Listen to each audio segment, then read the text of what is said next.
आप लोगों ने ब्लैक रॉक कंपनी के बारे में तो सुना होगा। वही कंपनी जो $8 ट्रिलियन से ज्यादा का एसेट मैनेज करती है। एसेट मैनेज मतलब जैसे क्वांट का म्यूचुअल फंड है, जैसे पराग पारिक का म्यूचुअल फंड है, तो ये सब म्यूचुअल फंड हाउसेस हैं। तो इनके अंडर जो AUM आता है, एसेट अंडर मैनेजमेंट, जो हम म्यूचुअल फंड्स में देखते हैं, इसी को बोलते हैं पैसे मैनेज करना। ब्लैक रॉक अभी $12.5 ट्रिलियन वो मैनेज करते हैं। तो मैं इस वीडियो में आज बात करूंगा कि कैसे अच्छी से अच्छी कंपनी ब्लैक रॉक को भी स्कैम झेलना पड़ा एंड किसके थ्रू, एक इंडियन ओरिजिन US के बिजनेसमैन के थ्रू। तो हम एक रीसेंट फ्रॉड की बात कर रहे हैं जो $500 मिलियन का स्कैम है, जो कि एक Indian origin businessman name Bankim Brahmbhatt ने किया है। ये $500 मिलियन का मतलब 4000 करोड़ का स्कैम है। इसमें करा क्या है, सिंपल सी चीज है। आप लोगों ने इनवॉइस डिस्काउंट सुनी होगी। तो इनवॉइस डिस्काउंट में क्या होता है कि लेट्स से मेरे पास एक पेप्सी कोका कोला का बॉटलिंग का ऑर्डर है, तो पेप्सी ने बोला कि मैं 30 दिन बाद तुम्हें पेमेंट दूंगा, पर मैं आपको ऑर्डर आज दे रहा हूँ, 1 लाख बॉटल्स मेरे लिए मैन्युफैक्चर करके सप्लाई कर दो। बट आप वो छोटे व्यापारी, आपको चाहिए पैसा। 1 लाख बॉटल्स 1 मिनट में थोड़ी बनेगी, उसके लिए आपको चाहिए पैसा। तो उसके लिए आप चाहते हो बैंक के पास कि भाई ये देख लो, ये रहा इनवॉइस, कोका कोला मुझे 1 महीने बाद पैसे देगा, लेट्स से 1 करोड़ रुपए, और मुझे चाहिए 50 लाख रुपए। तो आप एक काम करो, इस बिल को डिस्काउंट कर लो।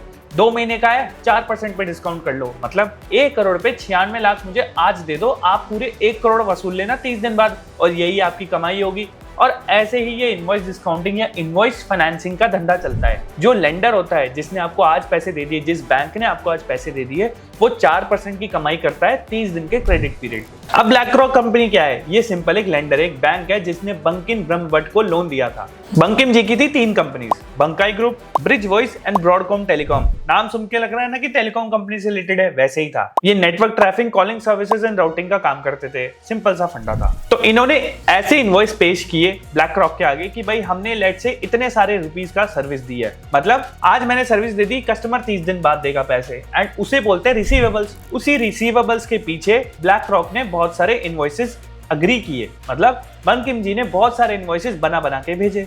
मतलब कि लेट्स से एक कस्टमर को मैंने 10 लाख की सर्विस दी। अब वो कस्टमर कौन है? बड़ी कंपनी, गूगल भी हो सकती है, माइक्रोसॉफ्ट भी हो सकती है, सेल्सफोर्स भी हो सकती है। ऐसी बड़ी कंपनी जिनको मैंने इनवॉइस बना के दिए हैं, वो मुझे पैसे दे देंगे। इस इनवॉइसिंग के बेसिस पे ब्लैक रॉक को उन्होंने अप्रोच किया, बोला कि ये पैसे मुझे आज दे दो, मुझे मेरे ओवरहेड्स पे करने, मेरा बिजनेस चलाना है, खर्चा पे करना है, एंड इनका पैसा तो 30 दिन बाद आएगा, मैं सैलरी कैसे दूंगा, खर्चा कैसे निकालूंगा। टोटल करके ऐसे 4000 करोड़ के इनवॉइसेस बन गए। लेंडर जो कि ब्लैक रॉक था, उसने देखा कि भाई ये सारे इनवॉइसेस एक सिक्योरिटी है, मेरे को पैसे तो मिलने ही हैं, और बड़ी बड़ी कंपनीज के इसमें नाम लिखे हैं, तो क्यों ना इन्वेस्ट कर दूं, दे देता हूं इसको पैसे, मेरा तो 1.5 गुना या एटलीस्ट मार्केट से ज्यादा रेट पे फायदा हो जाएगा। जो एक्चुअल टर्म्स थे वो हमें नहीं पता कि कितने रुपए में उन्होंने ये काम किया, कितने रेट ऑफ इंटरेस्ट में उन्होंने काम किया ब्लैक रॉक। फिर पता चलता है कि भाई सारे इनवॉइसेस फेक थे। जैसे उनकी मैच्योरिटी डेट आती है, जब इनवॉइसेस की मैच्योरिटी डेट आई, मतलब जब ब्लैक रॉक को पैसे लेने थे 1 महीना, 3 महीने, 6 महीने, जो भी टर्म्स थी, जब वो कंपनीज को अप्रोच किया कि भाई लाओ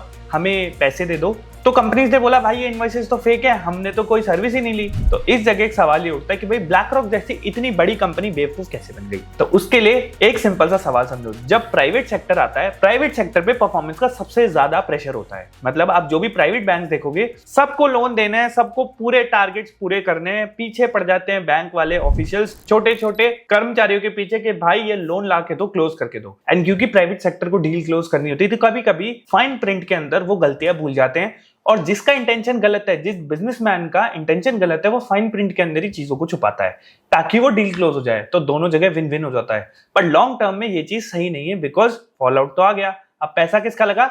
लेंडर कंपनी का। तो हाई रिस्क और हाई रिटर्न में कभी कभी हाई रिस्क हाई फ्रॉड भी बन जाता है। फाइनेंसिंग टर्म्स में मैं सीधी सीधी सिंपल भाषा में समझाता हूँ। स्टेप 1, इनवॉइस फाइनेंसिंग करी। किसने? लेंडर ने, बंकिम जी ने। उन्होंने इनवॉइसेस सबमिट करे ब्लैक रॉक को। उन्होंने बोला कि भाई इससे पैसे 30 दिन बाद मिलेंगे, मुझे आप आज ही पैसे दे दो। ब्लैक रॉक बोला ओके, 4000 करोड़ के पीछे 2% इंटरेस्ट भी कराएंगे तो 80 करोड़ हो गया। तो भाई 80 करोड़ की कमाई 1 महीने में, व्हाई नॉट? तो उन्होंने सोचा लेट्स डू इट। उन्होंने करा, पता लगा इनवॉइसेस फेक हैं। जब उनकी ड्यू डेट आई, रिसीवेबल्स की ड्यू डेट आई, इनवॉइसेस को सिक्योरिटी समझ के उन्होंने इनवॉइस को पेमेंट कर दी, एंड यहीं वो फंस गए। अब बैंक्रप्सी कब आई? जब बंकिम जी की कंपनी ने बोला हम ये सब नहीं चुका सकते, क्योंकि बंकिम जी तो फरार है। तो उनके ऑफिशियल्स ने बोला हम ये नहीं चुका सकते, तो कंपनी को बंद कर दो, बैंक्रप्सी के लिए फाइल कर दो। अब कंपनी के अंदर एसेट्स ही क्या होंगे जो वो चुका देगी? तो ऐसे चलता रहता है मामला, हाउस ऑफ कार्ड्स ऐसे ही बनता है। अब मार्केट का रिएक्शन समझते हैं। मार्केट में न्यूज आई कि भाई ब्लैक रॉक जैसी कंपनी के साथ घपला हो गया। ब्लैक रॉक जैसी कंपनी ने मार्केट को ठीक से रीड नहीं किया। ब्लैक रॉक जैसी कंपनी ने फ्रॉड करवा लिया। ब्लैक रॉक की ऐसी भी क्या जल्दी आ पड़ी थी कि भाई उसके साथ स्कैम हो गया। क्या वो ड्यू डिलिजेंस नहीं करते? क्या वो अपने पैसे को ठीक से नहीं ट्रीट करते? अगर ब्लैक रॉक जैसा जायंट भी ड्यू डिलिजेंस नहीं करेगा, इनवॉइस की वेरिफिकेशन नहीं मांगेगा, तो कौन मांगेगा? और क्या लालच के पीछे हर आदमी लालची हो चुका है? क्या बस यही रह गई है जीवन में चीजें? तो अब हम इस चीज से क्या सीख सकते हैं? ट्रांसपेरेंसी ज्यादा इंपॉर्टेंट करती है ग्रोथ से। आपने अडानी जी वर्सेस हिंडनबर्ग रिपोर्ट का केस तो सुना ही होगा। ट्रांसपेरेंसी वर्सेस फ्रॉड का यही तो मामला चल रहा था। अडानी जी दिखाए जा रहे हैं या इंडिया दिखाया जा रहा है ग्रोथ इतनी सारी है, हिंडनबर्ग बोल रहा है भाई ये इस ग्रोथ के पीछे नंबर्स मैनिपुलेशन करे हुए हैं, ट्रांसपेरेंसी पूरी नहीं है। इसी चीज के पीछे तो वो रिपोर्ट आई थी। अब सच क्या है झूठ क्या है वो तो वही लोग जानते हैं। इन्वेस्ट करने से पहले वेरीफाई करो, हमेशा ये चेक करो कि जिस चीज में आप इन्वेस्ट कर रहे हो उसकी मार्केट में क्या स्टैंडिंग है, कितना ज्यादा उसमें ड्यू डिलिजेंस आप कर सकते हो उतना करो।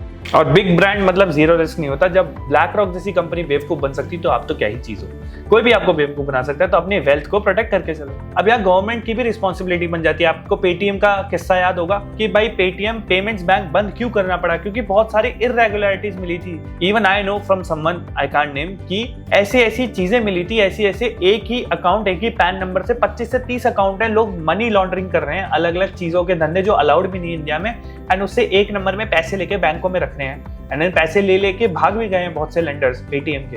तो अब आप एक बात बताओ, जब पेटीएम जैसी कंपनी जिसका मार्केट शेयर 50% प्लस में हुआ करता था, आज 14-15% पे आ चुका है। इतनी बड़ी कंपनी होने का कोई फायदा नहीं है। कोविड में सबसे ज्यादा फायदा पेटीएम को ही हुआ था, बट 5 साल बाद सिचुएशन कुछ और है। फोन पे सबसे आगे है, फिर गूगल पे, पेटीएम कोई 4th या 5th स्पॉट पे होगा। तो अगर आप अपनी बुक्स को क्लीन नहीं रखोगे, अपनी चीजें साफ नहीं करोगे, ट्रांसपेरेंसी को आगे नहीं रखोगे, गफले ज्यादा करोगे बिजनेस में, तो प्रॉब्लम्स आएंगी। अब इससे होता क्या है, फाइनेंशियल इंपैक्ट मैं आपको बताता हूँ। नॉर्मल रिटेल इन्वेस्टर्स का ब्लैक रॉक जैसी कंपनी से भरोसा उठ जाता है। अगर ब्लैक रॉक सेफ नहीं है, जो सबसे बड़ी है, तो फिर कौन सेफ है? तो लोग फिर सेफर इन्वेस्टमेंट की तरफ भागते हैं, लोग रिस्क कम लेने लगते हैं, इक्विटीज में कम जाते हैं, इससे ओवरऑल इक्विटी मार्केट्स को बहुत बड़ा झटका भी लग सकता है। अब ब्लैक रॉक की इस चीज से नुकसान किस किस को हुआ? ब्लैक रॉक के खुद के आर्म को, HPS इन्वेस्टमेंट पार्टनर्स है, फिर BNP पारिबास जिसने पार्शियल इन्वेस्टमेंट किया था ज्यादा कमाई के लिए, और भी ऐसे लेंडर्स है जिनका नाम डिस्क्लोज नहीं हुआ है, 10,000 करोड़ में वो भी आते हैं। तो मतलब कहीं ना कहीं चीजें बाहर नहीं आनी थी, कोर्ट प्रोसीडिंग की फाइल्स में सब कुछ होगा। But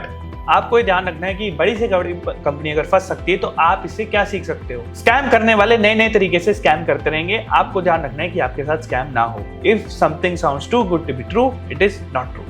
that's all for the video. See you soon.